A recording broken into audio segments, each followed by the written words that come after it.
Hello, I'm Al Vasari with the Jenna Marie Foundation, and I would like to welcome you to today's Straight Talk session.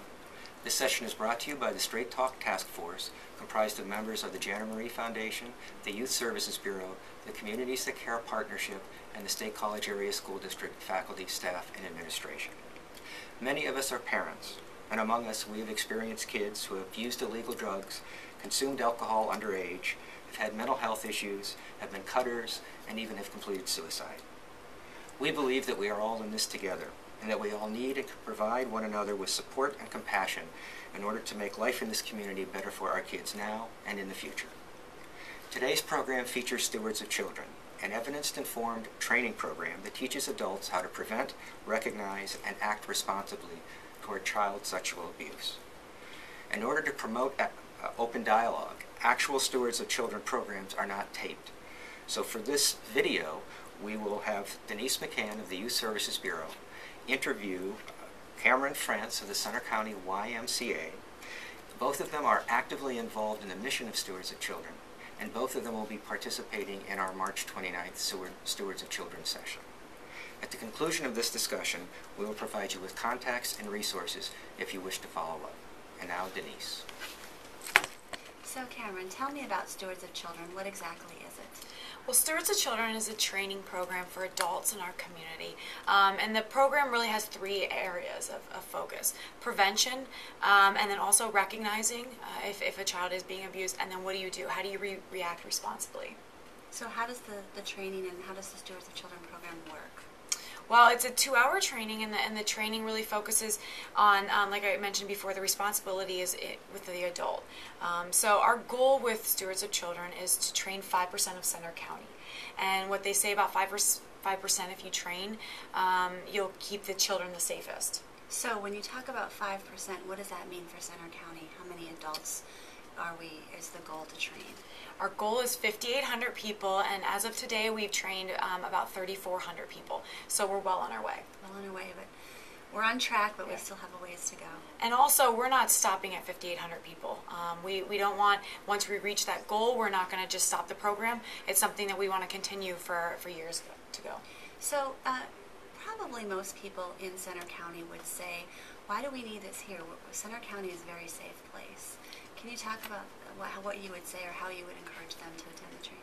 Yeah, Center County is a safe place, but you know, you open your newspaper, you see on the news that it's still happening in Center County. Abuse is still happening every single day, and 1 out of every 10 children, by their 18th birthday, will be sexually abused. So we want to say we don't want it to happen in Center County. We want to stop it. So that's why we're really focusing on adult education. So can you talk about the structure of the training and just specifically the training itself? Mm-hmm. So the training is a 2-hour training, and it has some areas of focus of video. There's a DVD that really focuses on survivors and also all the warning signs and things.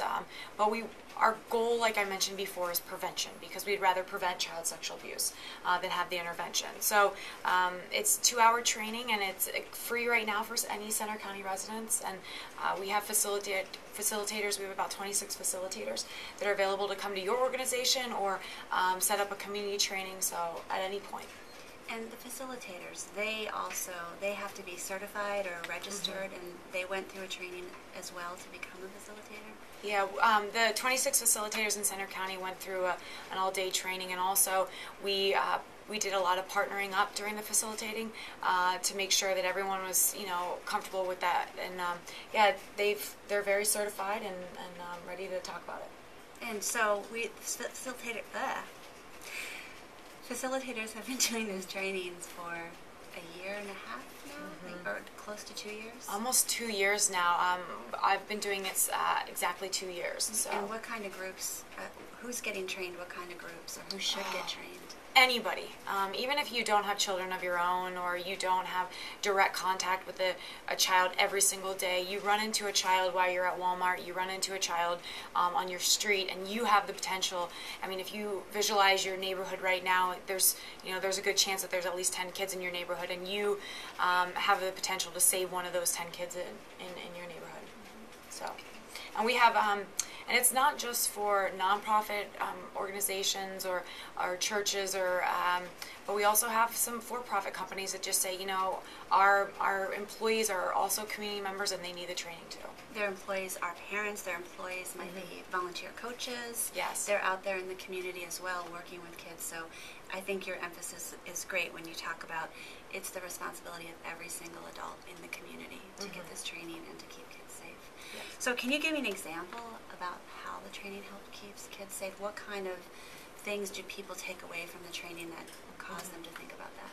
Well, a lot of it's just common sense. A lot of the training is not something that you need to take notes, and it's more of the idea of just having that constant conversation with your child and not doing the one talk and you're done. Having, once they reach a certain age.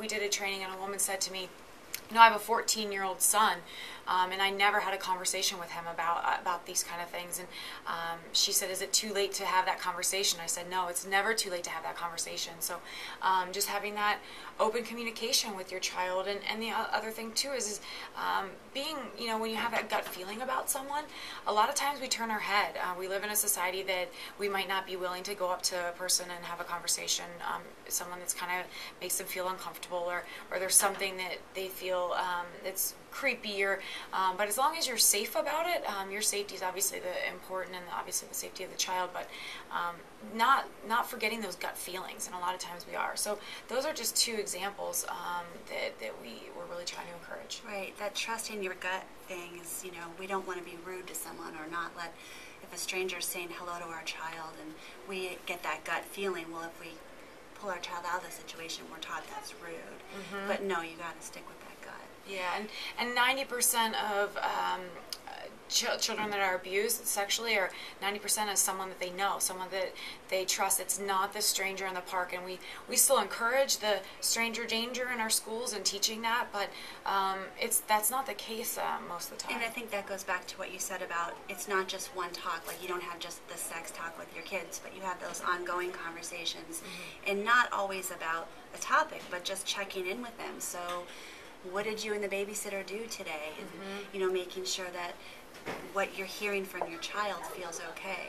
Yeah. And that your child is telling you the same sequence of events that happened as the babysitter or grandma or anybody who is alone with your child.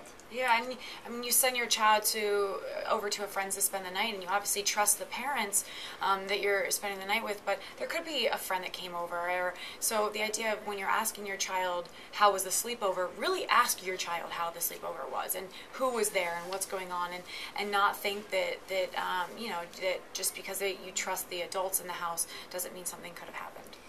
So there's also a component of the training that talks about organizations and their policies and procedures.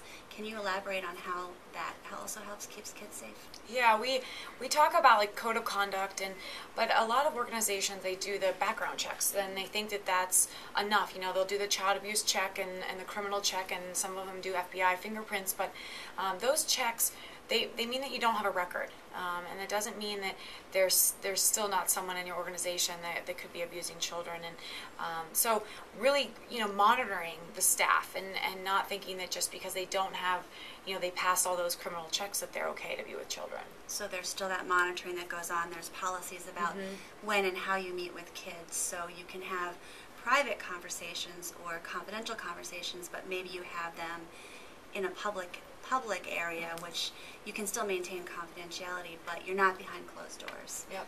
Because a lot of child sexual abuse happens on one-on-one situations, and we know that one-on-one situations can be healthy, and especially for child development, but those are red flag zones. Those are the times that you really need to be knowing what's going on with that child when they're alone with one person. And then I think the final thing that you kind of mentioned in the beginning was teaching adults how to respond if a child does disclose. Can you say a little bit about that? Yeah, I mean, there's a lot of times of, we teach, the example that I give a lot during the trainings there, we teach children if there was a fire in your house, what do? You never want a fire in your house. You hope you never have a fire in your house, but you go through those procedures of, if you were in your bedroom, how do you leave your house, or what's a fire alarm sound like? And that's kind of the same thing with Stewards of Children, and if a child would ever come to you, we hope it never happens, but how do you react? Because that first reaction could really make or break the child, not only the healing process, but the prosecution perception of the perpetrator, and so how do you react? And as a parent, that would be, you got to mentally prepare that in advance. Like I said, we hope it never happens to you, but that reaction is so key. Right, so it's important to think about it before it happens and Yeah. sort of know the key components of what you need to do. Yep. So can you just wrap up by, again, reiterating or restating what is the key message of Stewards of Children? We really want to focus on prevention.